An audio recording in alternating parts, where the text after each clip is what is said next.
ทุกคนจะสู้เต็มที่เพื่อที่จะญาติชัยชนะเพื่อที่จะเข้ารอบชิงชนะเลิศนั่นเองเนาะเจ้า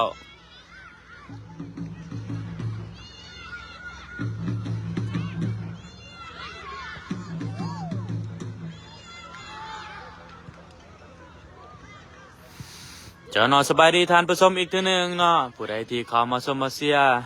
ขอให้กดไลค์กดแชร์ไปด้วยเจ้าเพื่อเป็นกำลังใจให้น้องๆใน VAG นะคะรุ่นอายุบ่เกิน11 ปีนี่ที่จะแข่งขันพบกับซอฟเกาหลีนั่นเองเนาะเจ้าทีมจากเกาหลีซึ่งเป็นรอบ4ทีมนั่นเองเนาะเจ้าถ้าว่าชนะก็จะสามารถเข้าสู่รอบ4ที่รอบชิงชนะเลิศเนาะเจ้าแต่ถ้าว่าเสียก็จะตกรอบไปเนาะแต่ข้าพเจ้าเชื่อมั่นว่าน้องๆ WG นาคาของเฮาเนาะจะสามารถสู้แล้วก็ญาติเอาชัยชนะได้แน่นอนเนาะฉะนั้นฝากถึงแฟนบอลทุกท่านเนาะเป็นกำลังใจให้น้องๆแล้วก็กดไลค์กดแชร์ไปเด้อเจ้าเพื่อเป็นกำลังใจอีกเทื่อนึงเนาะให้น้องๆตอนนี้แมนเกมกำลังจะเริ่มเนาะสู้ไม่ได้ป่ะ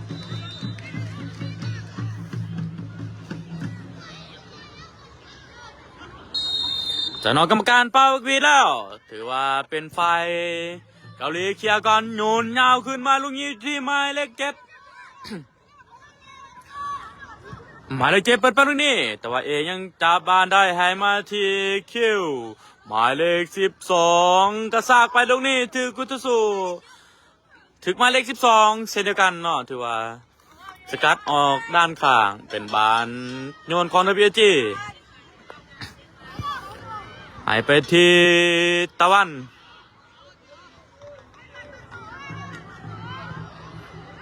กลับขึ้นมาที่ตะวันอีกทีหนึ่งเนาะถือว่าทีมจากซอเกาหลีนี่แมนบอบีบเนาะบอบีบทีมเฮาเนาะบานมันอยู่ที่คิวให้ไปที่อนุสักดีดมาให้ที่เสือน้อยลูกนี่เสือน้อยให้มาที่คิวอีกบาทหนึ่งคิวเปลี่ยนไปที่แฟง4-1-2ครับโอ้ถือว่ากุตสุยังได้อยู่แต่ว่าบานมาที่เสื้อน้อย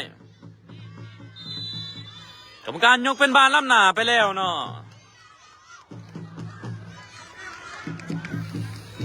สบายดีอีกเท่านึงเนาะถือว่าตอนนี้แมนเกมได้เริ่มไปแล้วซึ่งประตูยังอยู่ที่0-0เนาะเจ้าซึ่งในรอบนี้แมนเป็นรอบ4ทีมนั่นเองเนาะ บานกุตสูยาวขึ้นมาลูกนี้ถึงเสื้อน้อยตัดได้เสื้อน้อยดีดมาให้ทีคิวหมายเลข12คิวขึ้นไปที่แฟงเปลี่ยนออกไปถึงกุตสูตัดได้แต่ว่าอนุสักยังให้ไปที่ตะวันเนาะตะวัน10ขามไปลูกนี้ถือว่าแห้งกันไปเข้ามือพวงซาประตู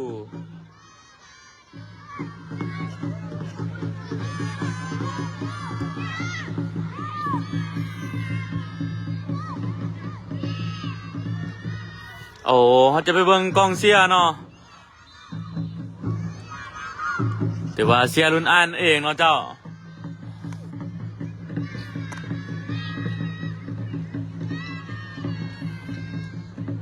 บานอยู่ที่หมายเลข11เปิดมาลูกนี่กรรมการว่าสแลบเป็นบานออกหลังไป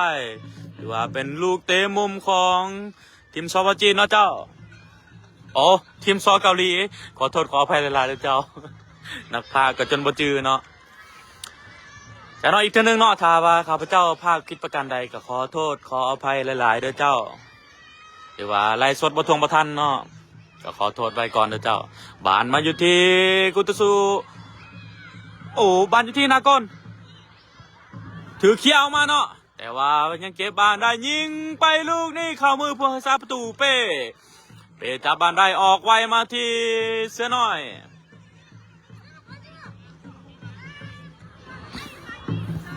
เสือน้อยให้ไปที่ตะวันเนาะสำหรับรุ่นอายุ11 ปีของ WG นี่แมนเอาบานมาที่เสือน้อยยังทันบ่บานแห้งเกินไปออกข้างเนาะเป็นบานโยนของเกาหลีนั่นเองเนาะสำหรับรุ่นอายุ11 ปีของ WG นี่โอ้ ข้าพเจ้าถ่ายเบิงมีการไล่สดเนาะเจ้าอยู่ที่ติดขอบสนามเลยเนาะถือว่าไล่สดทางรายการนั่นเองกรรมการมันเป็นบ้านฝ้าวสำหรับรุ่นอายุ11 ปีของ WAG นะคะนี่มันสามารถต่อเกมกันได้เนาะหรือว่าต่อบานกันได้เพราะว่าน้องๆมีความเข้าใจกันเนาะถือว่าประสบการณ์ก็หลายแล้วเนาะบานเปิดไปลูกนี่อยู่ที่หมายเลข11ตามฟากไปกรรมการว่าโบเป็นบานฟาวเนาะดีดไปให้ที่อนุสักดิ์ลูกนี่ให้มาที่แฟงอีกทีหนึ่งให้มาที่คิวหมายเลข12จิ้มไปตรงนี้อุ้ยถือว่ายังติดนะครับอยู่เนาะบานอยู่ที่หมายเลข11ให้ไปที่แฟงยังให้ไปที่คิวหมายเลข5ท่านบอท่านอยู่ยกขามานี่อยู่ที่โอ้คูตะสูยังญาติบ้านได้แต่ว่าคิวยังญาติบ้านได้คืนเนาะให้ไปที่แฟงมาที่เอกมาที่เสน้อยสิ่ง1-2กับคิวลูกนี่โอ้ถือว่าแห้งเกินไปเป็นบานออกข้างไปเนาะ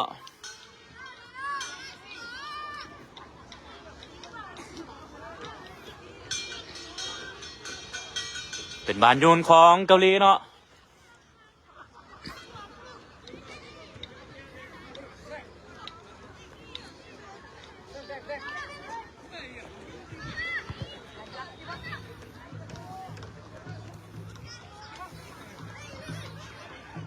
ป่านชุลมุนกันอยู่แจแต่ว่าเสือน้อยยังได้อยู่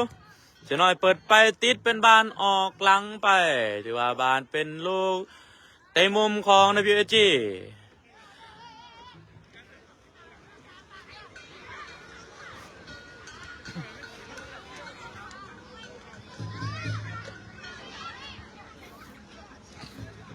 เอาเบิ่งกันว่าลูกนี้จะสามารถเป็นประตูขึ้นนำให้ WG ได้บอลโดยอนุสาคจะเป็นคนเตะมุมเนาะอนุสาคยกมือให้สัญญาณมูลูกนี่เปิดไปลูกนี่มุงแต่ว่าบ่ถึกโอ้ถือว่ายิงไปลูกนี้ข้ามคานเนาะเจ้า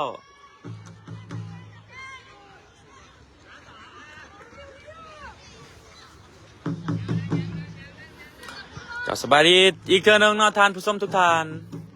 ตอนนี้แมนสกอร์อยู่ที่0-0บานไปที่อนุสักกรรมการว่าลูกขึ้นเล่นต่อเนาะบอกเป็นบานฟาวนั่นเอง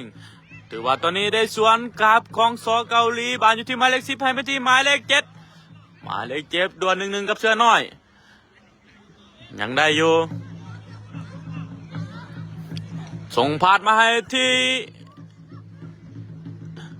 บานอยู่ที่หมายเลข8แฟงให้ขึ้นไปที่ตะวันนูนยาวขึ้นมาลูกนี่เข้ามือผู้รักษาประตูเนาะเจ้า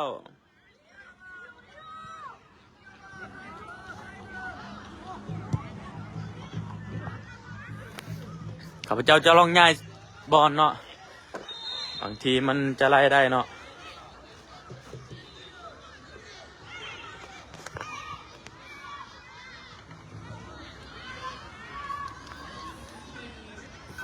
กรรมการว่าเป็นบานฝ้าวจากด้านข้างเนาะ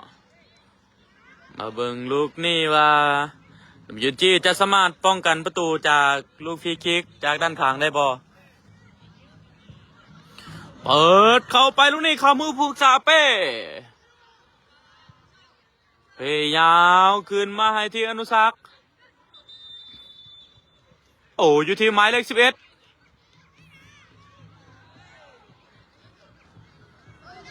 แฟงตัดบานได้เนาะแฟง10มาให้ที่คิว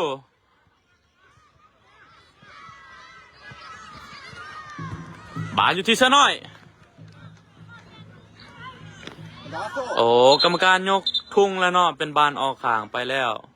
ถือว่าบานเป็นลูกโยนของเกาหลีนั่นเองโอ้ถือว่าเกมนี้ยังยากเนาะเพราะว่ายังบ่สามารถยิงประตูได้เถื่อ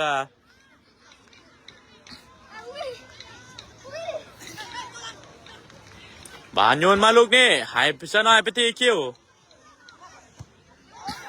ถึกยาวขึ้นไปลูกนี่คิว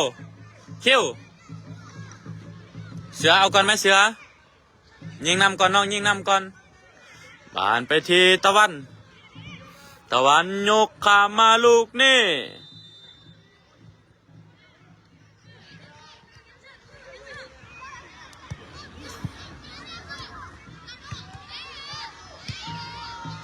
โอ้ยิงส่งไปส่งมาอยู่เนาะ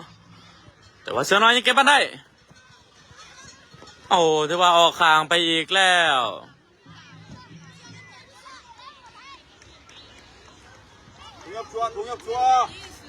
บานเป็นบานโยนของ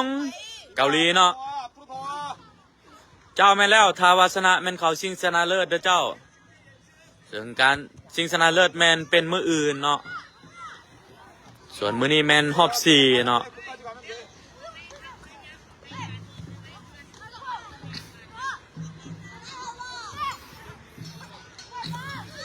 บานโยนไปลูกนี่อยู่ที่หมายเลข11เปลี่ยนไปที่ปีกซ้ายลูกนี้ท่านบอหมายเลข5ถือว่าบานแห้งเกินไปเนาะยังบ่ทันสวัสดีท่านผู้ชมอีกทีนึงเนาะ 1,000 กว่าคนเนาะที่เข้ามาชมมาเชียร์ขอให้กดไลค์กดแชร์ไปเจ้าเพื่อเป็นกำลังใจให้น้องๆ WG นาคานั่นเองซึ่งตอนนี้แมนสกอร์ยังอยู่ที่0-0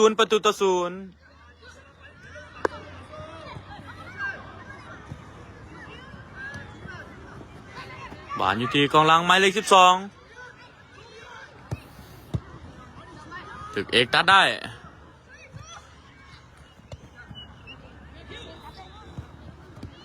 โอ้แทงยังบวิดเนาะ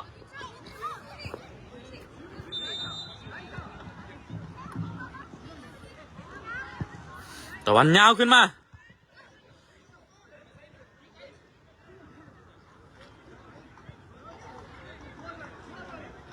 บานอยู่ที่ปีกซ้ายหมายเลข5ผ่านมาแต่ว่าเอยังดักบานได้ให้มาที่แฟงให้ที่เสือน้อยแทงในมาที่คิวแต่ยังบ่ฮอดโมเนาะบานกลับคืนไปที่เป้เตะตัดขึ้นมาลูกนี่ถือกุตสูมงได้เนาะถือว่าบานอยู่ที่ตะวั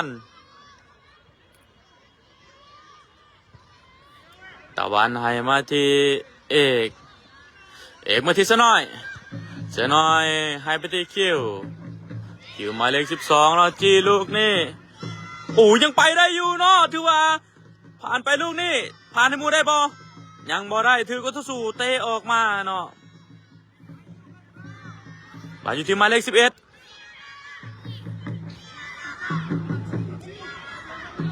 อยู่ที่หมายเลข3ตอนนี้แมนสกอร์ยังอยู่ที่0-0เด้อเจ้าระหว่าง WG นะครับพบกับทีมจากเกาหลีนั่นเองกรรมการว่าเป็นบานฟาวเนาะเป็นบานฟาวจากด้านข้าง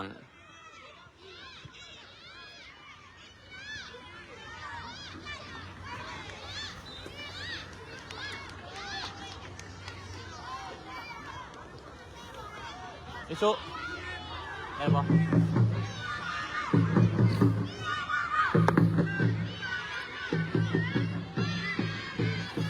บานในลูกฟรีคิกอนุสักษ์วิรกุลมาเบิ่งลูกนี้อนุสักษ์เปิดขึ้นมาลูกนี้ติกุตสูมุงโอ้ที่ว่าคิวมาปะทะลูกนี่เข้าด้านหลังเนาะเป็นบานฟาว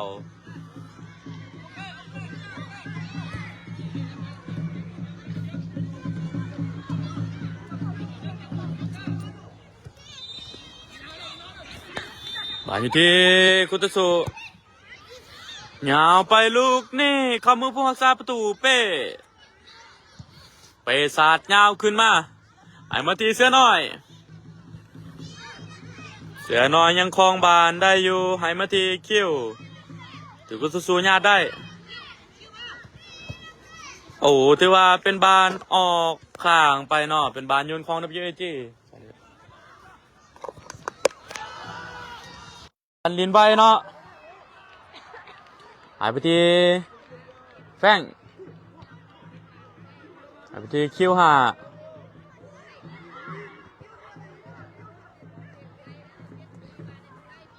บานอยู่ที่คิวหมายเลข12ที่แฟ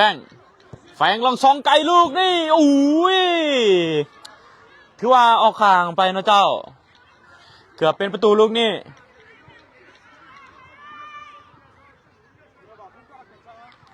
จะนอนสวัสดีท่านผู้ชมอีกทีนึงเนาะตอนนี้แมนรุ่นอายุบ่เกิน11ปีแล้วเจ้าซึ่งแข่ง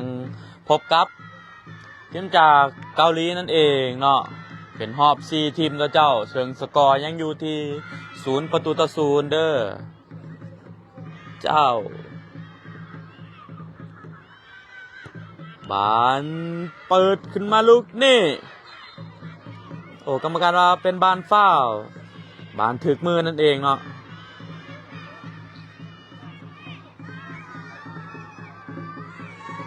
โอ้ถือว่ารุ่นน้อยเฮาก็เสีย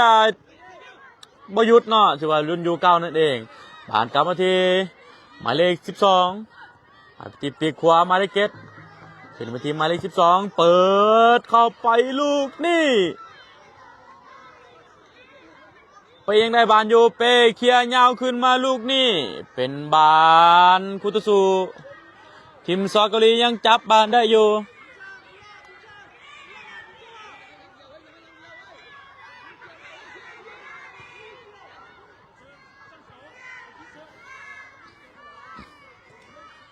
ไปที่ตะวันมาที่คิว5ยังลินได้ต่อเนาะแฟงจีไปลูกนี่เปิดเข้ามาโอ้ที่ว่าเปิดบดีเนาะเป็นบานตั้งเตะขึ้นของเกาหลีเนาะ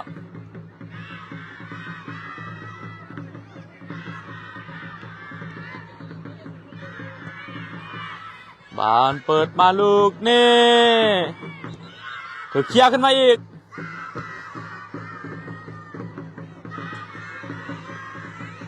บานอยู่ที่ด้านกลางคิวจะหายไปที่อนุสักโยก10มาที่แฟงบานอยู่ที่แฟงกลับคืนตั้งไม้มาที่เอกหายมาที่คิวหมายเลข12คิวโยกลูกนี้ยิงไปลูกนี้โอ้โหถือว่าจะยิงเลยเนาะพยายามจะยิงแล้วแต่ว่ายิงบ่เต็มตีนั่นเองเจ้าเนาะแมนแล้วตอนนี้แมนขอแต่ว่ายิงได้ก่อนเนาะถือว่าประมาทบ่ได้เนาะเจ้าสำหรับทีมเกาหลีนี่ก็ไม่ดีคือกันเนาะบาลินสั้นเนาะ อยู่ที่หมายเลข12ยาวขึ้นไปลูกนี่บาลอยู่ที่แฟง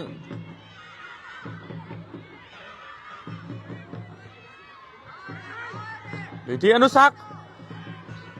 บาลที่เสือน้อยสกัดบาลลูกนี่เป็นบาลออกข้างเป็นบาลโยนของเกาหลีเนาะ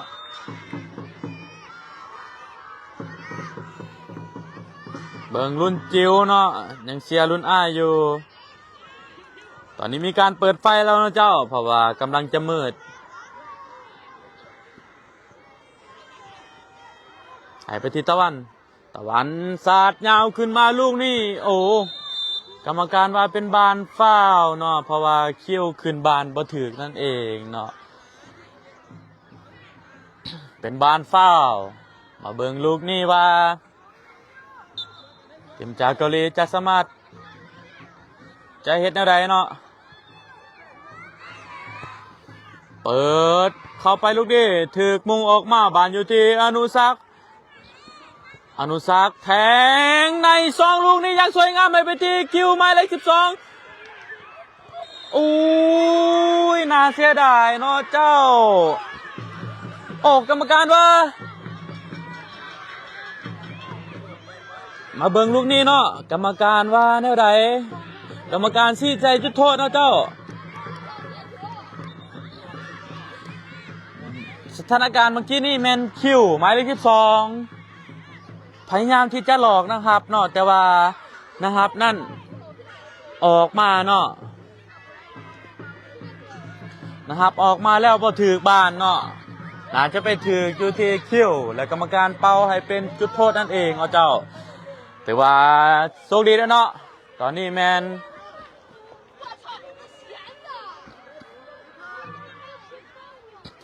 โอ้กรรมการตอนนี้แมน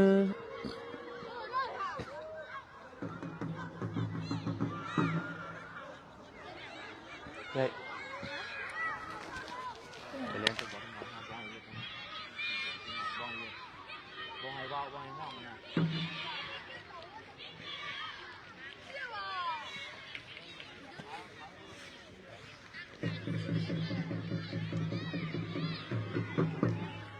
เจ้าเนาะข้าพเจ้าคิดว่ากรรมการเป่าให้เป็นจุดโทษแต่ว่า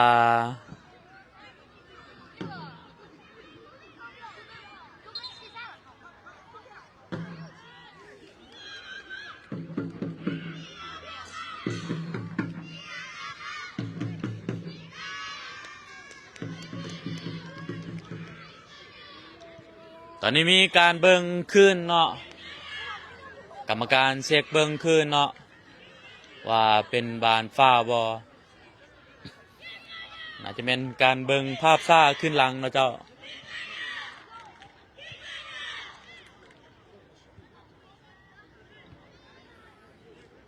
ซึ่งทางทีมงานของเกาหลีเนาะหรือว่าโค้ชนั่นเองเขาเจ้ายังบ่เห็นดีเนาะกับการตัดสินของกรรมการก็จะได้เบิ่งคืนใหม่เนาะ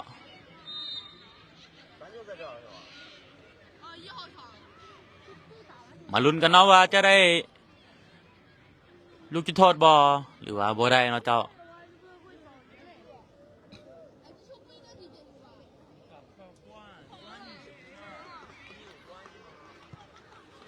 ถือว่าเขาเจ้าก็ยอมเนาะให้เป็นลูกตัดสินก็คือได้ลูกจุดโทษนั่นเองเนาะเจ้าสำหรับโค้ชเกาหลีก็บ่ได้โวยหยังเนาะแต่เพียงที่ว่าอยากเบิ่งภาพซ่าขึ้นหลังเนาะว่าเหตุการณ์เป็นจังไดเนาะกรรมการได้ให้เบิ่งแล้วก็ยอมรับว่าเป็นบานจุดโทษเนาะซึ่งตอนนี้แม่น้องอนุสักษ์ที่ว่าเมสซี่ลาวนั่นเองเนาะน้องอนุสักษ์ยิงไปลูกนี้เป็นประตูคืนนำให้WGนาคาไปแล้วอยู่ที่1-0โดยคืนนำซอยเกาหลีไปแล้วอยู่ที่1-0โดยหมายเลข10ก็คือน้องอนุสักษ์นั่นเองเนาะ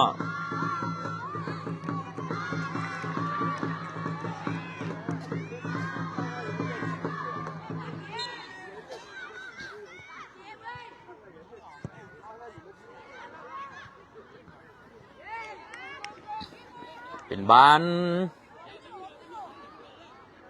ออกข้างเป็นบ้านโยนแล้วเจ้าตอนนี้แม่นสภาพบรรยากาศก็จะหนาวๆมาแล้วเนาะ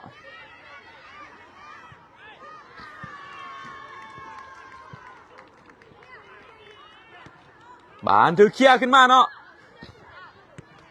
บ้านอยู่ที่น้องอนุสักษ์มงมาให้ที่คิวตบไปลูกนี่ใส่ความไวเนาะโอ้แต่ว่าถือคุม3เนาะบ้านยังอยู่ที่คิวหมายเลข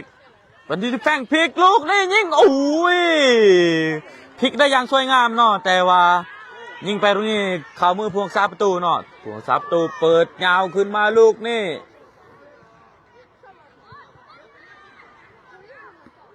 ยังเก็บบานได้อยู่เตะตามคิวลูกนี่เป็นบานโยนของซอเกาหลีเนาะจะสวัสดีท่านผู้ชมอีกทีนึงเนาะตอนนี้แมน WG คืนนำไปแล้วอยู่ที่1-0เด้อเจ้าโดยหมายเลข10เนาะก็คือน้องอนุสักษ์สำหรับน้องอนุสักษ์นี่แมนยิงนำไปแล้วอยู่ที่23ประตูเนาะถือว่ายิงเป็นดาวเซมโวไปแล้วเนาะตอนนี้แมนข้าพเจ้าคิดว่าบ่มีไผที่จะสามารถยิงทันน้องได้แล้วบานกรรมการเป่าจบครึ่งเวลาทำอิฐเนาะซึ่งเป็น WIG นาคาของรุ่นอายุบ่เกิน11ปีของเฮาเนาะ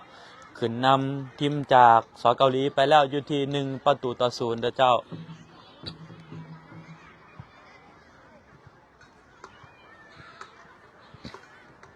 ไม่มีภาพเองมองยังแลน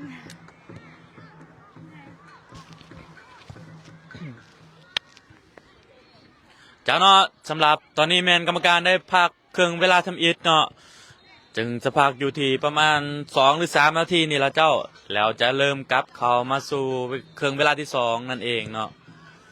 ตอนนี้แมนใกล้จะมืดแล้วเนาะซึ่งตะเวนกำลังตกดินแล้วเนาะแล้วบรรยากาศก็จะเริ่มเย็นๆเนาะเจ้าบอกเล็กน้อย เลย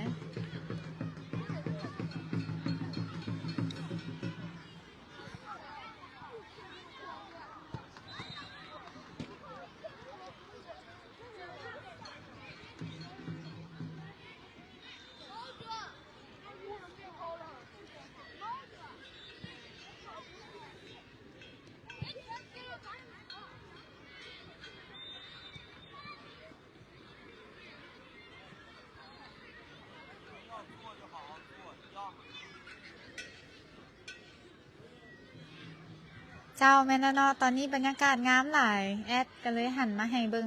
ตะเวนกำลังตกดินเนาะ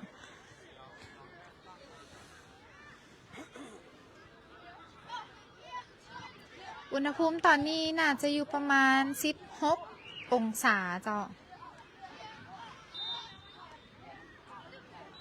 เป็นอุณหภูมิที่นาคาน้อยเฮามักสุดเลยเนาะตอนนี้เพิ่นมักเปิดแอร์เย็นๆเลย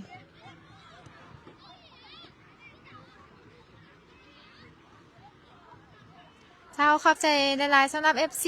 จากทางปากเซนะเจ้า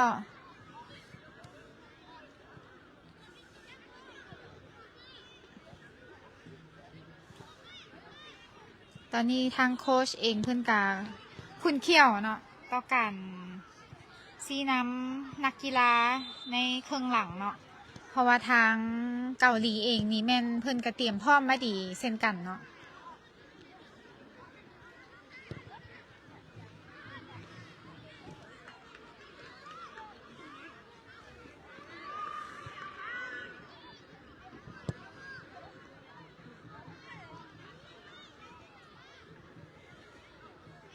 เจ้าอยู่เก้าเขาสิงชนะเลิศเด้อมืออื่นเป็นมือสุดท้ายขอฝากพี่น้องชาวลาวเฮาติดตามการแข่งขันชิงชนะเลิศนัดในมืออื่นนะเจ้าเดี๋ยวเวลาทางแอดจะรายงานเขาในเพจอีกทีหนึ่ง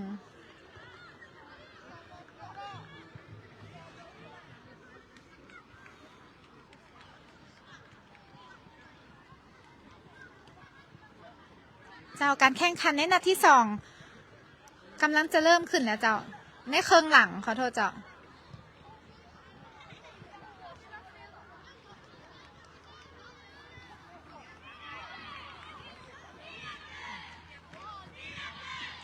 เจ้าขอบใจหลายๆสำหรับกองเชียร์เราจากเกาหลีใต้เนาะเจ้าโอ้เพิ่นอยู่ไกลเนาะเพิ่นมาเบิ่งเพิ่นมาเชียร์เฮานำเนาะ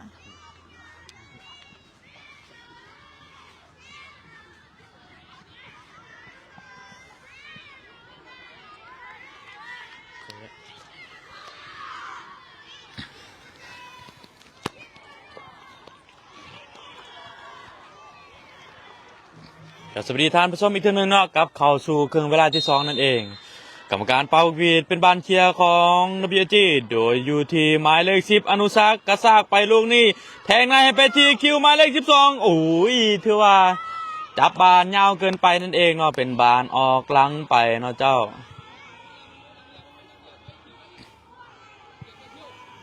บานอยู่ที่หมายเลข12จะเป็นคนโยนขึ้น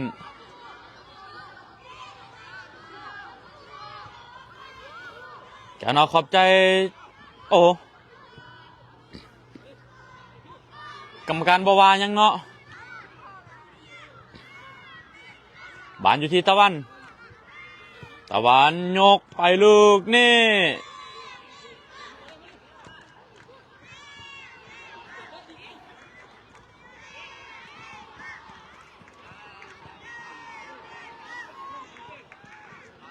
บานแทงไปลูกนี้อยู่ที่ตะวัน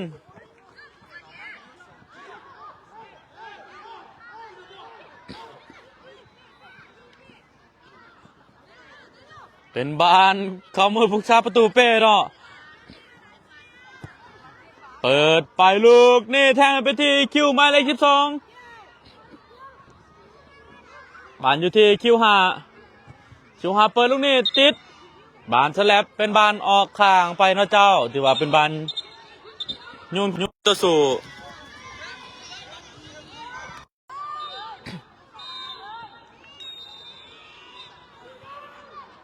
บานสาดยาวขึ้นมาลูกนี้เนาะ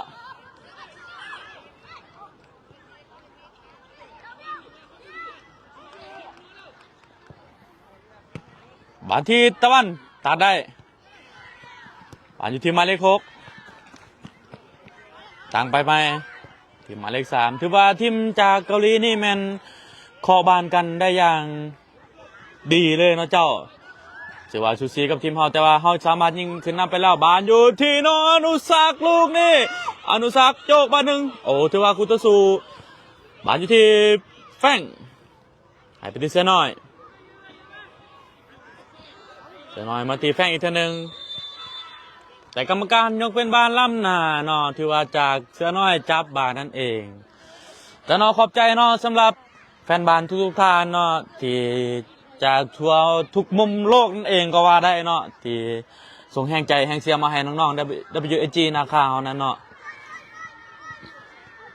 บานไปฮอดอยู่ที่เป้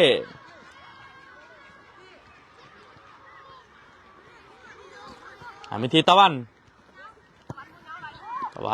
โยนยาวไปที่คิวหมายเลข12คิวยังได้อยู่ให้มาที่อนุสักโอ้ยถือว่าลูกเก่งเนาะอนุสักนี่ดึงบานได้อย่างสวยงามให้ไปที่คิวแต่ว่าถือกุตสูญาได้ส่งมาลูกนี้เป็นบานออกข้างไปก่อนแล้วบานอยู่ที่ตะวันดินไว้ให้มาที่อนุสักดึงลูกนี่ให้ไปที่คิว5ยังได้อยู่กลับมาที่อนุสักมาหนึ่งแต่ว่าพอถึงเนาะบานถือกุตสูญาได้ลูกนี่แทงไปที่แบ็คขวาแต่บานมาอยู่ที่แฟงเสียน้อยให้ไปที่แฟงลูกนี่แฟงผ่านมาให้ที่คิวยิงเข้าไปอย่างสวยงามเนาะถือว่า WG คืนนำไปแล้วอยู่ที่2-0โดยการแอสซิสต์จากเบอร์8แอสซิสต์ให้ไปที่คิวหมายเลข12นั่นเองเนาะถือว่า WG คืนนำเกาหลีไปแล้วอยู่ที่2-0เนาะเจ้า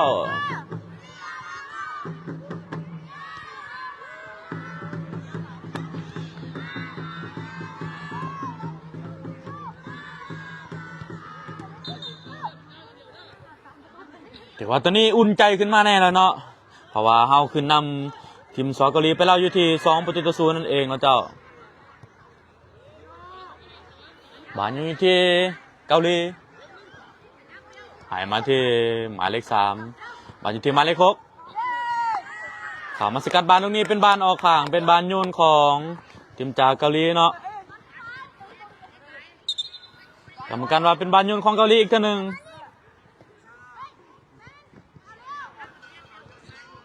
บานอยู่ที่แฟงตัดบานได้แฟงเปลี่ยนไปที่เสือน้อย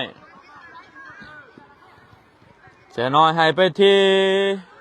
คิวหมายเลข12นั่นเองเนาะกรรมการว่าเป็นบานออกข้างไปแล้วเนาะเจ้าจะนอสวัสดีท่านผู้ชมอีกทีนึงเนาะสำหรับเกมนี้ถ้าว่า WG เฮาชนะก็จะสามารถผ่านเข้ารอบชิงชนะเลิศนั่นเองบานอยู่ที่แฟงตีมาลูกนี่แฟงว่าจังไดแฟงยิงเองลูกนี่โอ้ถือว่าข้ามผ่านไปเนาะเจ้าเป็นบานตั้งเตะขึ้นของทีมจากซอเกาหลีเนาะ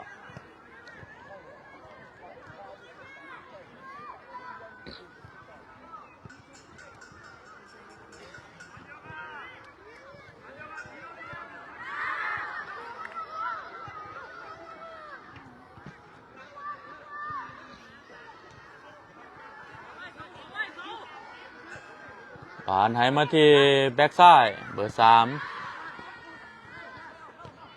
บานยังเก็บบานได้อยู่แต่ว่าเสือน้อยยังยัดบานได้เนาะให้มาที่เอกให้มาที่ตะวันแทงในให้ไปที่คิวหมายเลข12คิวยังดึงบานได้อยู่ให้มาที่คิวหมายเลข5คิวตั้งไม้มาที่ตะวันกลับขึ้นไปที่เป้ไปที่เอกถือว่าเปลี่ยนฟากไปที่เสือน้อยเนาะ เปลี่ยนฟ้ากลับมาขึ้นที่เป้อีกเท่านึงมาที่ตะวัน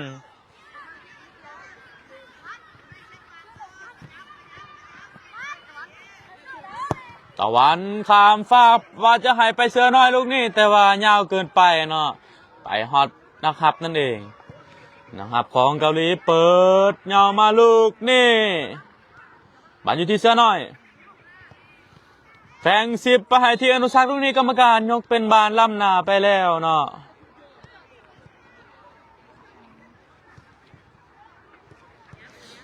สกอรีดินซันให้ไปที่มาเลข12บานติดอยู่ที่เสือน้อยบานแฝงได้ให้มาที่ตะวันโยนข้ามฟากว่าจะให้อนุสักลูกนี้แต่บอถึงเนาะบานถึกอยู่ที่หมายเลข8แต่ว่าแฟงยังตัดบานได้โอ้เป็นบานของหมายเลข6ซอยเกาหลีนั่นเองเนาะบานแฟงญาติบานได้ลูกนี่แฟงจี้ไปแฟงผ่านไปที่อนุสักบอลเล่ลูกนี่เจ้าเกือบเป็นประตูเนาะแต่ว่าข้ามข้านไปถือว่าน้องอนุสักบอลเล่ลูกนี่ถ้าว่าเขานี่ถือว่าช่วยง่ายไม่ดีเนาะแต่ว่าข้ามข้านไปแต่ก็บ่เป็นยังเนาะเขายังมีโอกาสอยู่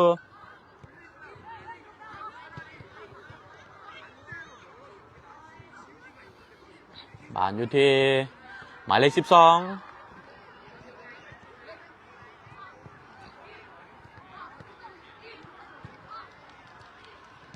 บานยังลิ้นได้อยู่เนาะเป็นบานโยนของในบีเอจีจะสบายดีท่านผู้ชมอีกทีนึงเนาะตอนนี้แมนสภาพบรรยากาศแมนอากาศเริ่มเย็นแล้วเนาะ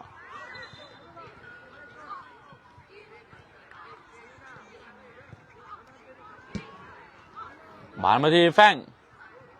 มาที่เอกยุกขามลายมาลูกนี่คิวจะทันบอกคิวยังทันอยู่แต่โบวิดกุตสูเนาะบานอยู่ที่หมายเลข10พลิกได้ลูกนี่ตบไปลูกนี่กรรมการยกธงเป็นบานออกข้างไปแล้วเนาะเจ้าสบายดีท่านผู้ชมอีกเทื่อนึงเนาะตอนนี้แมน WG ขึ้นนำทีมซอเกาหลีไปแล้วอยู่ที่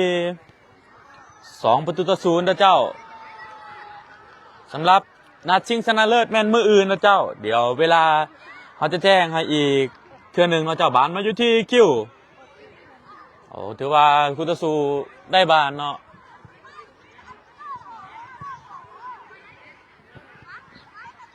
ตะวันปล่อยเนาะไปที่เป้ถือว่าเป้บอกว่าปล่อยเนาะตะวันกินนี่บานอยู่ที่ตะวัน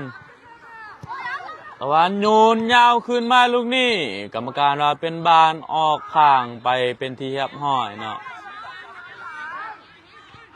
ที่ว่าตะวันเฮ็ดบานออกข้างเนาะเป็นบานโยนของทีมซอเกาหลีเนาะ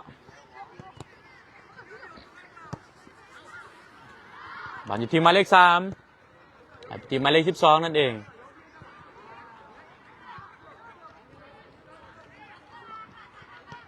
บานอยู่ที่หมายเลข7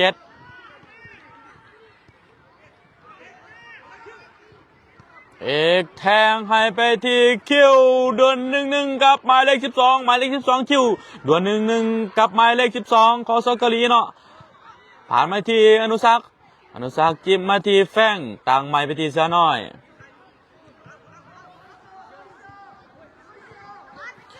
ให้มาที่ตะวันโยกขามฟากไปให้ที่แฟงกรรมการว่าบ่เป็นล้ำนาเนาะบานแฟงซับขาไหลมาที่เสือน้อยสิ่ง1-2กับไปที่คิวยิงไปนี่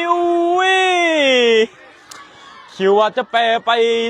เข้ากรอบเนาะแต่ว่านะครับยืนถือมุมนั่นเองเนาะเสืองนะครับปัดออกด้านหลังไปเป็นบานเตะมุมของ WG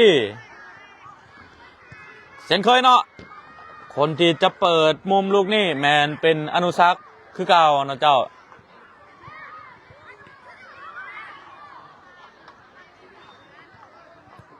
บ มาเบิ่งลูกนี้ว่าWG จะสามารถขึ้นนำอีกได้บ่อนุสักษ์เปิดไปลูกนี้โอ้ยอนุสักษ์ว่าจะยิงเลยเนาะว่าจะลอยยิงเลยเนาะแต่ว่า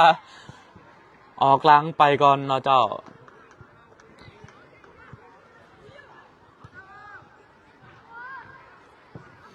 บานเปิดยาวมาลูกนี่อยู่ที่แฟงเก็บบานได้แฟงจีไปลูกนี่ดึงหักบานหนึ่งหายไปที่คิวโอ้กรรมการยกเป็นบานล้ำหน้าไปแล้วเนาะเจ้าถือว่าตอนนี้แมนน้องๆกำลังจะหาโอกาสที่จะจบอีกลูกหนึ่งเนาะเพื่อที่จะยิงให้มันขาดไปอยู่ที่3-0นั่นเนาะแต่ว่าตอนนี้ยังอยู่ที่2-0นะเจ้า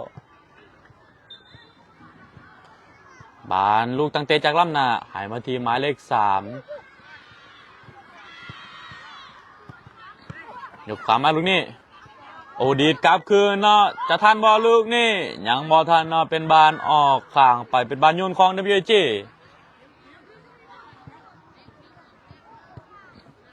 จะนอนสำหรับนัดชิงเดี๋ยวเราจะแจ้งอีกเทื่อหนึ่งนะเจ้า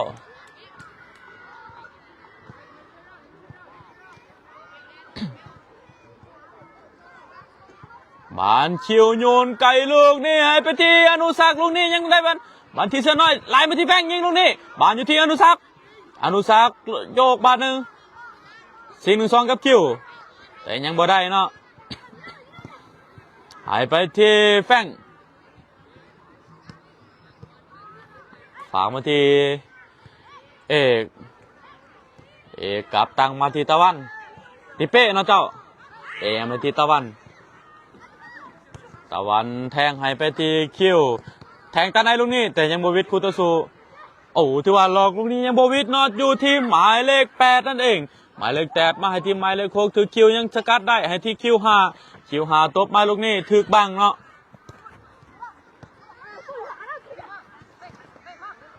โอ้ถึกเสียบลูกนี้บานขึ้นไปที่เป้สาดเงาขึ้นมาลูกนี้แฟงดีดมาให้ที่คิวมาเลข12ตบไปลูกนี้ยิงเข้าไปเลยโอ้โหว่าจะยิงแสกหน้าเลยเนาะแต่ว่าถึกนะครับของสอกะลีปัดได้เนาะเจ้าเป็นบานออกหลังนั่นเองเป็นบานเตะมุมอีกเทื่อนึงเนาะของ WG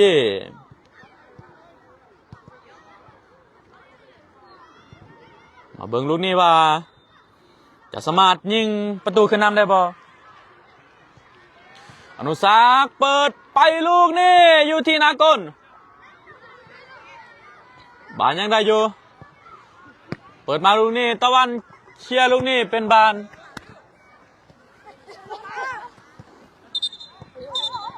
โอ้กรรมการว่ายืนบ่ถึกจุดนั่นเองเนาะเป็นบานโยนใหม่ของสอเกาหลีเนาะเอาให้เขาตะวันเอาให้เขาบานเขายืนบ่ถึกจุดบานเขาบาน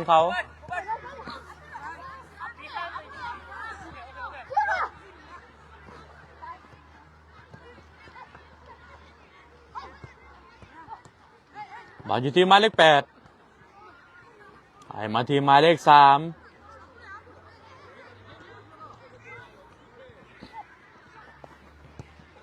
ไปที่หมายเลข8อีกทีนึงเนาะหายไปที่หมายเลข7เปิดเข้ามาลูกนี้หมายเลข10มุ่งไปลูกนี่ถือว่าเป้ยังออกไปจับบานได้เนาะเป้สาดยาวขึ้นมาลูกนี่แต่ว่าอนุสักษ์ดึงลูกนี่โอ้บานตามอนุสักษ์เนาะแต่ว่าบานไหลไปที่เป้ให้ไปที่ตะวันโอ้ให้ไปที่คิวลูกนี่คิวแนมหามูอยู่คิวยิงเลยเนาะโอ้ถือว่าข้ามคานไปเนาะเจ้าคิวแนมหามูยังไม่เห็นเนาะแต่ว่าตัดสินใจยิงว่าจะยิงเขาเลยเนาะแต่ว่าข้ามคานไปนั่นเอง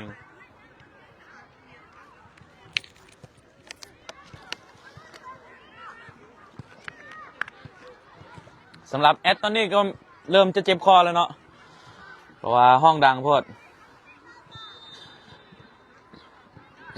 บานอยู่ที่หมายเลข12เปิดยาวขึ้นไปลูกนี้แต่ว่าเอกยังสกัดบาดได้เป็นบานอยู่ที่เสือน้อยตั้งมาที่เป้ให้มาที่ตะวันโอ้ให้ไปที่อนุสักหลอกลูกนี้ยังสวยงามคิวให้มาที่คิวหมายเลข5ลูกนี้หลุดไป1-1ลูกนี้คิวยิงไปโอ้ยถือว่าพอเป็นประตูนะครับจับบานได้ลูกนี้สาดยาวขึ้นมาดวลกันกับตะวัน1-1แต่ว่าเป้ออกมาซอยได้ทันเนาะเป้ให้ไปที่เอกไปที่เสือน้อยเอาถือคุตสูญาติบานได้เนาะเจ้าให้ไปที่ด้านขวาลูกนี่ผ่านเข้ามาที่หมายเลข9ถือคิวยังซอยได้อยู่คือว่าคิวหายยังสกัดออกมาเนาะบานอยู่ที่หมายเลข3ให้มาที่หมายเลข6อยู่ที่หมายเลข9หมายเลข9ยิงไปลูกนี่เป็นบานออกข้างไปเนาะถือว่าเป็นบานตั้งแต่ขึ้นของ WG เจ้าเนาะสบายดีทานผู้ชมอีกเทื่อนึงเนาะที่ผู้ที่เข้ามาชมมาเชียร์เนาะเจ้าสำหรับทานผู้ชม 1,400 กว่าคนเนาะที่เข้ามาชมมาเชียร์ขอให้กดไลค์กดแชร์ไปที่1เนาะเจ้าเพื่อเป็นกำลังใจให้น้องๆ WG นาคานั่นเองบานเปิดยาวขึ้นมาลูกนี้อยู่ที่คิวหมายเลข2ดึงควายลูกนี้อย่างสวยงามแทงใส่ก้อยไปที่เสือน้อยไหลมาที่อนุสักยิงไปตรงนี้โอ้ยถือว่าเขามือผู้รักษาประตูเนาะเจ้าถือว่าอนุสักยิงลูกนี่สวยงามเนาะเต็มคอเลยเนาะซัดเต็มคอลอดเต็มแข้งเลยเนาะลูกนี่แต่ว่าเขามือผู้รักษาประตูนั่นเองเป็นบานออกหลังเป็นลูกเตะมุมWGมีการเป็นตัวผู้เล่นโดยเอาไม้เลข6ออกเสียน้อยเนาะแล้วก็จะเอาหมายเลข14สายฟ้าลงมาลินแทนเนาะเบิ่งลูกนี้ทางอนุสักเปิดไปลูกนี้โอ้ยอนุสักว่าจะลอยยิงอีกเนาะแต่ว่ายังบ่ทันได้เนาะเจ้าเนาะรุ่นทั้งรุ่นเนาะตอนนี้เนาะ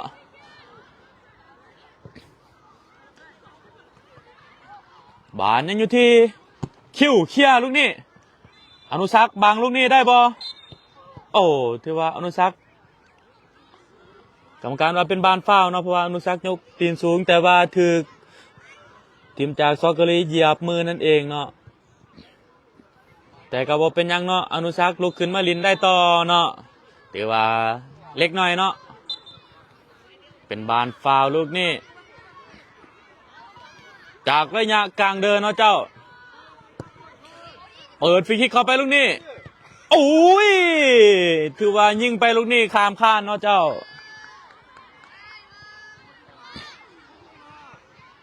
ขอบใจเนาะเจ้าสำหรับคอมเมนต์ต่างๆเนาะที่ส่งแห่งใจแห่งเสียมาให้ทั้งน้อง WG นะคะพร้อมด้วยแอดเนาะแต่ถ้าว่าแอดภาคผิดประการใดก็ขอโทษขออภัยไว้หลายๆด้วยเจ้าบานโยนข้ามฟากมาที่หมายเลข6ลูกนี้ท่านบอยังบ่ทันเนาะเป็นบานออกข้างโอ้กรรมการเป่าจบเวลาไปแล้วถือว่า WG นะคะรุ่นอายุบ่เกิน11 ปีของเฮาเนาะสามารถผ่านเข้ารอบชิงชนะเลิศไปเป็นที่เรียบร้อยเนาะถือว่าชนะทีมจากสเกาหลีไปอยู่ที่2-0นั่นเองเนาะเจ้าถือว่าเป็นคำประวัติศาสตร์อีกครั้งหนึ่งเนาะที่น้องๆผ่านเข้ารอบเนาะสำหรับสายฟ้าลงมาเนาะแมนบ่ทันได้จับบานเทือเนาะเป็นเบิดเวลาไปแล้วนะเจ้า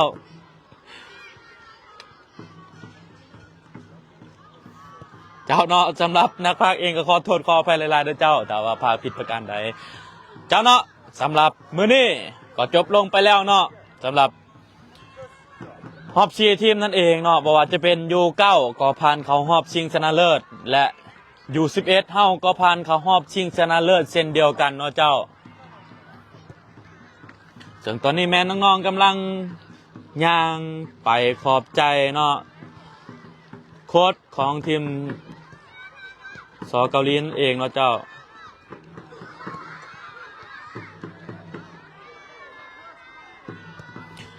แต่อย่าลืมเนาะเฮาจะ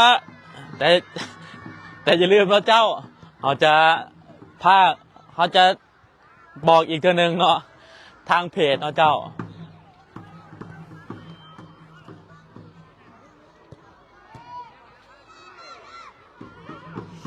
อาจจะมาเบิ่งกองเชียร์เนาะก็คือน้องๆนั่นเองเนาะถือว่าดีใจเนาะที่ว่ารุ่นอ้ายได้ผ่านเข้ารอบชิงชนะเลิศเนาะเช่นเดียวกันกับรุ่นน้องที่ว่าผ่านเข้ารอบชิงชนะเลิศเช่นเดียวกันเนาะ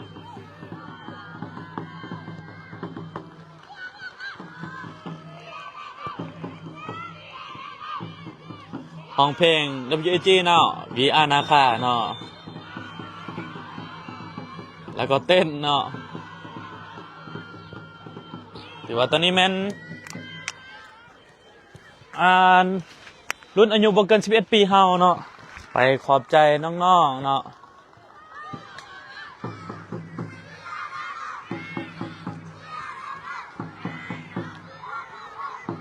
จะเนาะขอบใจท่านผู้ชมอีกทีนึงเนาะที่เข้ามาชมมาเชียร์และเป็นกำลังใจให้น้องๆ WG นาคา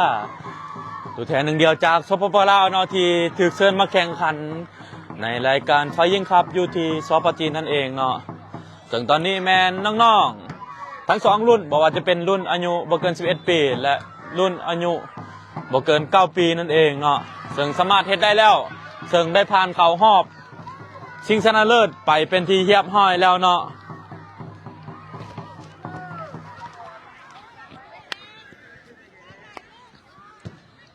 ฉะนั้นเนาะโมงเวลาในมืออื่นเขาจะแจ้งอีกเทื่อนึงแล้วเจ้าทางเพจเนาะเพราะว่าเขาเจ้าจะได้อัปเดตตารางอีกเทื่อนึงเนาะ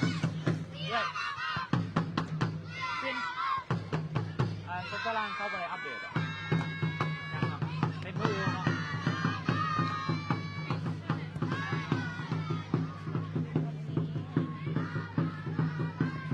เป็นมืออื่นนะเขาก็ได้แจ้งอยู่เนาะ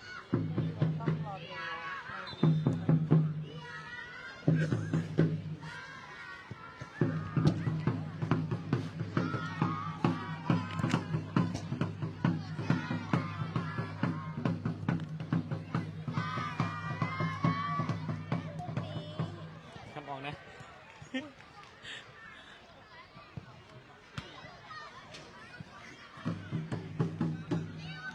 จะเนาะขอบใจอีกเทื่อนึงเนาะก็คือขอบใจผู้ที่สนับสนุนเนาะก็คือทานบรรสมวีรีวงศ์เนาะที่เป็นเจ้าของห้านธาตุดำนั่นเองเนาะซึ่งเพิ่นได้ว่าไว้ว่าเพิ่นจะสนับสนุนเนาะทีม WG นาคาเฮารุ่นอายุบ่เกิน11 ปีเนาะถ้าว่าสามารถปกป้องแชมป์ได้เนาะหรือว่าญาติแชมป์มาได้นั่นเองซึ่งเพิ่นจะสนับสนุนเป็นเงินจำนวนอยู่ที่$10,000เนาะเจ้านอน$10,000นั่นเองเนาะแต่ถ้าว่าได้ห้องแชมป์ก็จะยังสนับสนุนอยู่ที่$5,000เช่นเดียวกันเนาะฉะนั้นพวกเราขอบใจทานหลายๆด้วยเจ้าแล้วก็ขอบใจอีกเทื่อนึงเนาะขอบใจทางภาครัฐขอบใจทางทานเจ้าของทานห้องเจ้าของพร้อมด้วยภาครัฐทุกภาคส่วนเนาะที่ช่วยเหลือทางด้านเอกสารต่างๆเนาะเจ้าขอบใจทางด้าน เดินร้านสร้างเนาะที่อำนวยความสะดวกให้น้องๆได้ฝึกซ้อมเนาะขอบใจทางด้านเสื้อผ้าไมเว่ที่สนับสนุนเป็นสปอนเซอร์ให้พวกเราทางด้านเสื้อผ้านั่นเองเนาะที่ให้พวกเราได้แข่งขันในรายการนี้เนาะแต่ก็ขอบใจโรงเรียนเกียรติศักดิ์เนาะที่อนุญาตให้น้องๆ WG นาคาเฮา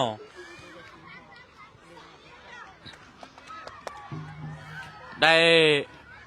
มาแข่งขันอยู่ที่สปปจีนนี่เองเนาะได้ขาดโรงเรียนนั่นเองเนาะแล้วก็ขอบใจ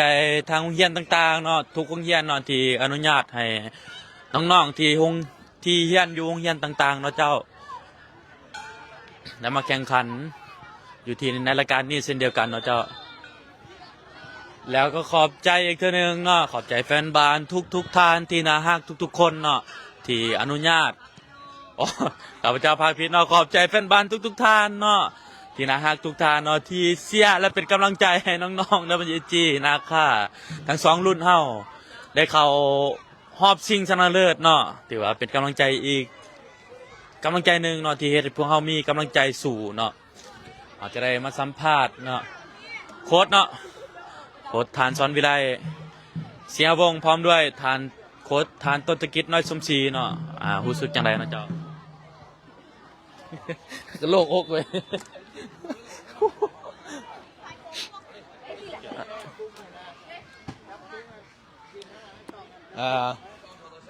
ก็ลงอกไปน้อยหนึง เพราะว่าเนาะเกมคือข้าพเจ้าเว้าอะไรว่าเกมหอบน็อกเอาท์มันมีอย่างเกิดขึ้นได้เนาะใครแต่เขาได้จุดโทษเนาะให้ได้ประตูกันแล้วเขาก็ลินง่ายแต่ก็ไม่ได้ประตูที่2มันก็เลยเห็นเขาลินง่ายแล้วเนาะถ้าเขาไม่ได้จุดโทษตรงนั้นคือสิแบบคือสิยากเพราะว่าผู้ต่อสู้ก็ถือว่าเกาหลีนี่ก็เป็นทีมหนึ่งที่แข็งแกร่งนี่ครับพระเจ้าขึ้นมาเขาไล่เนาะฉะนั้นแล้วก็ต้องขอบใจน้องๆที่ใกล้แล้วเนาะเขาใกล้จะถึงเส้นชัยแล้วนั่นยังอีกนัดเดียวข้าพเจ้าก็ต้องขอฝากไอ้แฟนบาลลาวทั่วประเทศส่งแหงใจแหงเชียร์ในมืออื่นเนาะคือเขาได้เข้าชิงชนะเลิศทั้ง2รุ่นเนาะก็เป็นสิ่งที่ดีที่สุดเนาะแต่พวกเขาทั้ง2รุ่นจะเห็นได้มันดีที่สุดเนาะจะเชื่อมั่นน้องๆU9น้องๆU11และขอฝากแฟนบาลส่งแหงใจแหงเชียร์น้องๆเนาะให้ไปถึงฝันเนาะข้าพเจ้าต้องขอบใจท่านบรรสมเนาะท่านเจ้าของท่านธาตุดำเนาะไว้เฮาที่ข้าพเจ้าเว้าตอนเพิ่นเฮาสิออกมาจากประเทศลาวเพิ่นก็ให้คำมั่นสัญญาว่าถ้ารุ่น11ปีเนาะป้องกันแชมป์ได้เนาะเพิ่นจะให้ $10,000 เนาะ$10,000เนาะให้กับน้องๆสนับสนุนกันให้น้องๆนั้นต่อยอดนะข้าพเจ้าต้องขอบใจเนาะถึงว่าจะได้อันดับเพิ่นก็ให้อันดับ2เนาะเพิ่นก็ให้คือ5,000เอาได้อันดับ2มันก็ได้ 5,000แต่เนาะเฮาก็ต้องเอาอันดับที่1แล้วก็ขอฝากแฟนบาลเนาะขอบใจแฟนบาลที่ส่งแรงใจแรงเชียร์ตลอดจนฮอดแน่นัดU9จนฮอดU11เนาะพวกเฮาก็เฮ็ดได้แล้วอย่าลืมแต่ตอนนี้เฮาก็สิได้กลับแต่ก็อยากว่าอีกสิ่งหนึงก็คือข้าพเจ้าเว้าแหละเฮาเสียตามคำเรียกร้องของแฟนบาลแล้วก็แฟนคลับเนาะประชาชนว่าจะอยู่ในประเทศและต่างประเทศที่เพิ่นอยากสนับสนุนบอกให้เฮานั้นเอาเคียร์โคดลงเพิ่นอยากซอยผู้เล็กละน้อยอันนี้ก็เป็นคำเรียกร้องของประชาชนประธานเพิ่นก็ไฟเขียวให้เฮ็ดเพราะว่าเฮาบ่แม่นเฮาก็บ่อยากรับเพราะว่าประชาชนเพราะว่าพี่น้องอย่างนี้เพิ่นอยากช่วยด้วยน้ำใจเนาะอันนี้มันเป็นสิ่งที่ดีเพื่อการต่อยอดให้แก่น้องๆเนาะเดี๋ยวทางสโมสรเฮาจะอัพลงเพจเนาะตาม QR แล้วก็ซื้อด้วยเลขบัญชีเนาะฮอดเวลานี้ก็ขอบใจแฟนบ้านเนาะอย่าลืมอีกนัดหนึ่งมื้ออื่นเช้าเขามีชิงชนะเลิศทั้ง2รุ่นเนาะอาจจะเป็นรุ่น9ปีเขาชิงชนะเลิศก่อนแล้วจะเป็นรุ่น11ปีขอฝากแฟนบ้านเนาะกดไลค์กดแชร์มื้ออื่นข้าพเจ้าอยากเห็นคนลาวทั่วประเทศเนาะส่งแรงใจแรงเชียร์น้องๆให้ไปถึงสิ้นใจได้เจ้าขอบใจเจ้าเนาะขอบใจสำหรับทานสอนวิไลศรีหวงศ์เนาะที่เพิ่นได้กล่าวมานี่เนาะอาจจะได้สัมภาษณ์ทานต้นตะกิจน้อยสมศรีต่อเนาะว่ารู้สึกจังไดเนาะเจ้า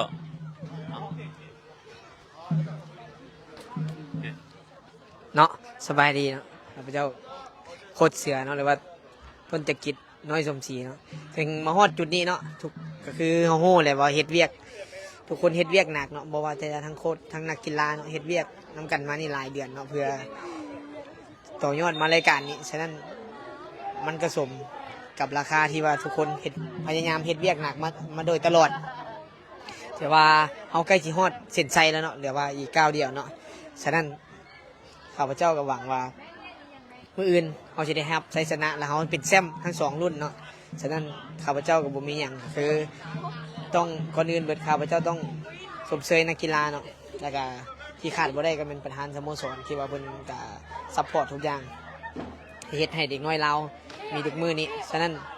ข้าพเจ้าก็บอกตลอดเนาะว่าทุกคนเฮ็ดเวียกหนักมาโดยตลอดเดินทางเขาก็เดินทางมาแข่งขันมานี่ก็เป็นเวลา5 มื้อเต็มๆเนาะเวลาแข่งเนาะบ่ได้พักเลยเนาะที่ว่ามื้อละ2 แมตช์มื้อละ3 แมตช์ฉะนั้นทุกคนเฮ็ดเวียกหนักเนาะ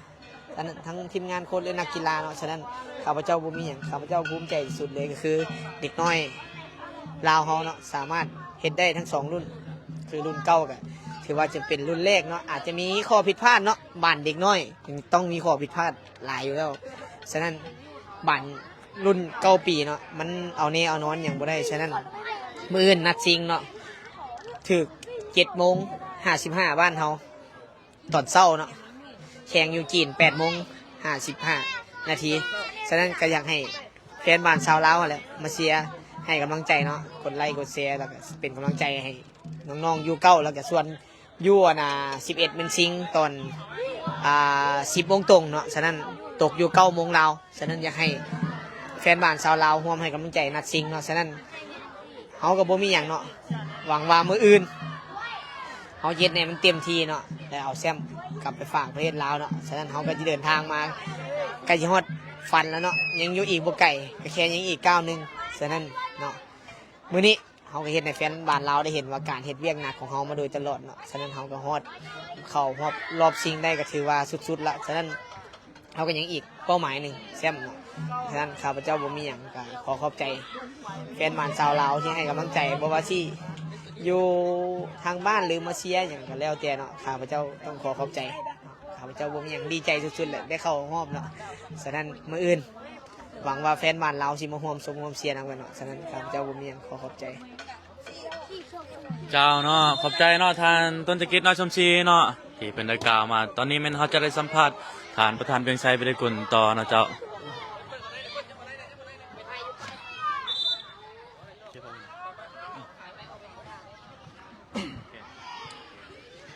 สบายดี โอ้ยยัง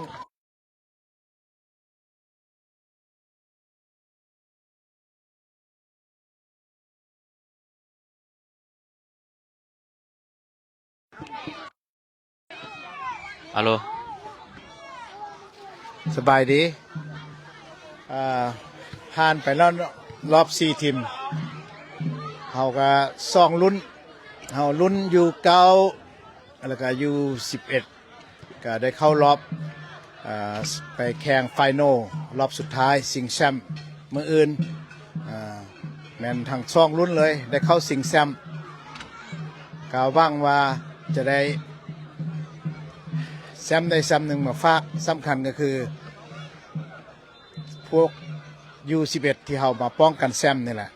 เดี๋ยวนี้นี่เราจะได้เจอกับห้างโจเป็นบ่ห้างโจตีขึ้นมาคือห้างโจนี่อันดับหนึ่งของเต็งหนึ่งของงานนี้อยู่แล้วเป็นทีมซาร์ดล้วนๆดังนั้นนี่เราสิได้เจอกับห้างโจอีกรอบหนึ่งเรากินข้าวเจ้าไปซองซูนเนาะรอบแบ่งกลุ่ม8 ทีมดังนั้นนี่ข้าเจ้าก็ตีขึ้นมาสู้กับเราข้าเจ้าชนะไฮคิกเกอร์ลูกโทษแต่ว่ามื้ออื่นเนี่ยจะได้พบกับข้าเจ้าสิงแซมกันและส่วนอยู่เก้านี่ก็จะได้สิงแซมกับไพ่อยู่เก้านี่ยังอ่านบ่ออกแต่เนาะมันข้าเจ้าแจ้งออกมาฮะจีนานจีนานแอป90เป็นทีมที่แกล้งแค้นของข้าเจ้าดังนั้นนี่แบบได้กระยาเขามาฮอตจุดนี้โบยานอย่างละสู้อย่างเดียวจะเอาแซมกลับบ้านตั้งใจจะเอาแซมทั้ง2 รุ่นกลับบ้านมาฝากพ่อแม่พี่น้องชาวลาวเฮาภายในและต่างประเทศเอามือฝากประเทศชาติขั้น2 ขั้นนี้ว่างว่าจะให้มันได้ทั้ง2ก็ขึ้นกับมืออื่นว่านักกีฬาเขาสิแข่งแหงสิแข่งแกร่งในสำในดังนั้นกำลังใจนี่มาละเต็มร้อยละเพราะว่าได้ทั้ง2 รุ่นไหนรุ่นอายรุ่นน้องรุ่นซืบทอดก็ได้รุ่นปกป้องแซมก็ได้ดังนั้นก็ข้อฝากพ่อแม่สาวลาวภายในและต่างประเทศช่วยสมช่วยเสียและแฟนคับของ WAG นาคาวิไลกุลนาคานี่ให้สนับสนุนแล้วก็เชียร์กันเบิ่งมืออื่นเขาก็จะเฮ็ดให้มันดีสุดๆขอบใจเจ้าเนาะขอบใจเนาะสำหรับทานประธานเบียงชัยไปได้กุลเนาะเจ้าอีกเท่านึงเนาะอาจจะแจ้งตารางก็คือทางฐานตนตะกิดน้อยชมชีและฐานประธานเบียงชัยไปได้กุลเพิ่นได้แจ้งมาแล้วเนาะว่ามื้ออื่นเนาะสำหรับเวลาอยู่เก้าที่เขาจะแข่งขันเวลาจีนแม่นเป็นเวลาอยู่ที่8:55เนาะเจ้าส่วนเป็นเวลาลาวก็คือ7:55นั่นเองเนาะซึ่งอยู่เก้าเขาจะชิงแชมป์พ พบกับจีนาน F90 เนาะเจ้าสำหรับ U11 แมนเป็นเวลาจีนแมน9:50เนาะแล้วจะพบกับสำหรับ U11 เราจะพบกับหางโจวนั่นเองเนาะซึ่งเป็นเกมที่ว่ายากและก็หนักเนาะแต่ว่าเชื่อมั่นว่าน้องๆทั้งสองรุ่นเราจะสามารถเอาญาติเอาแซมให้ได้เนาะจะเฮ็ดให้ดีที่สุดเนาะเจ้าฝากชมฝากเชียร์ทั้งแฟนบอลทุกคนเนาะส่งแรงใจแรงเชียร์มาให้น้องๆอีกตัวหนึงเนาะเจ้าฉะนั้นเนาะเฮาลืมบ่ได้ก็คือขอบใจท่านประธานเวียงชัยวิไลกุลเนาะที่เพิ่นทุ่มเททุกสิ่งทุกอย่างบ่ว่าจะเป็นเงินคำกำแก้วของเพิ่นว่าจะเป็นเรือแห้งทั้งเสียเวลาทุกอย่างเนาะเพื่อสร้างสาพัฒนาน้องๆ WAG นะคะเพื่อที่จะก้าวไปสู่อนาคตของชาตินั่นเองเนาะเพื่อที่จะรับใช้ประเทศชาตินั่นเองเนาะฉะนั้นเนาะขอบใจเพิ่นอีกเทื่อนึงเนาะฉะนั้นเนาะตอนนี้แมนพวกเราจะได้กลับไปพักผ่อนเนาะเพื่อที่จะกลับเข้ามาสู่ใหม่ก็คือในมืออื่นนั่นเองเนาะเป็นแมตช์ที่สำคัญก็คือชิงชนะเลิศทั้ง2ทีมเนาะข้าพเจ้าเองสมชัยแก้วหานามเนาะจะขอปิดไลน์ไปก่อนเด้อเจ้าฉะนั้นพบกันมื้ออื่นขอบใจกองเชียร์ทุกท่านเนาะที่ให้กำลังใจน้องๆตอนนี้ข้าพเจ้าจะขอจบไลน์ไปก่อนเด้อโอ้โห จะมาสัมภาษณ์โคตรเปิ้ลนะ เจ้าเนาะข้าพเจ้าเองเท่า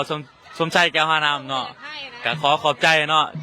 ผู้ใดที่ว่าอยากให้ข้าพเจ้าเนาะที่ว่าภาคผิดประการใดก็ขอโทษไปก่อนเด้อเจ้าเพราะว่าข้าพเจ้าก็เป็นโค้ชเนาะแต่ว่าได้ถูกมอบหมายให้มาภาคนั่นเองที่ว่าบ่ทวงบ่ทันตัวใดก็ขอโทษไปก่อนเด้อเจ้าฉะนั้นเนาะ ซึ่งจะไหนนะ2 นัดเลย ข้าพเจ้าเองก็รู้สึกดีใจเนาะที่ว่าน้องๆ WG นาคาเฮาทั้ง2รุ่นเนาะบ่จะเป็น U9 และ U11 นั่นซึ่งผ่านเข้ารอบชิงชนะเลิศเนาะแต่ว่าข้าพเจ้าเชื่อมั่นว่าน้องๆจะเฮ็ดเต็มที่เนาะเพื่อญาติเอาแซมไปฝาก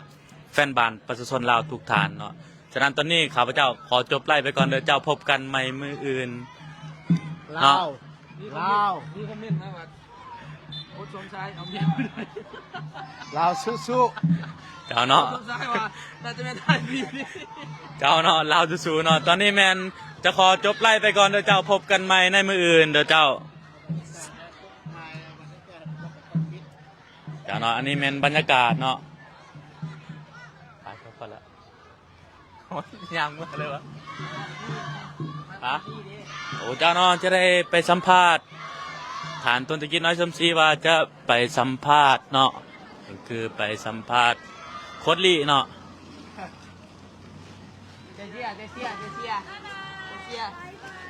อันนี้แมนทีมงานของเขาเจ้าเนาะ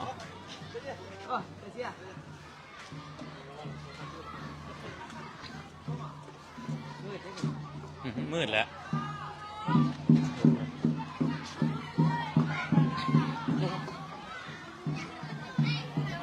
อันนี้แมนสภาพบรรยากาศหรือว่าทางรายการเนาะเป็นป้ายเนาะที่ว่าแต่ละทีมเนาะที่มาแข่งขันจึงจะถ่ายกับป้ายนี่เนาะ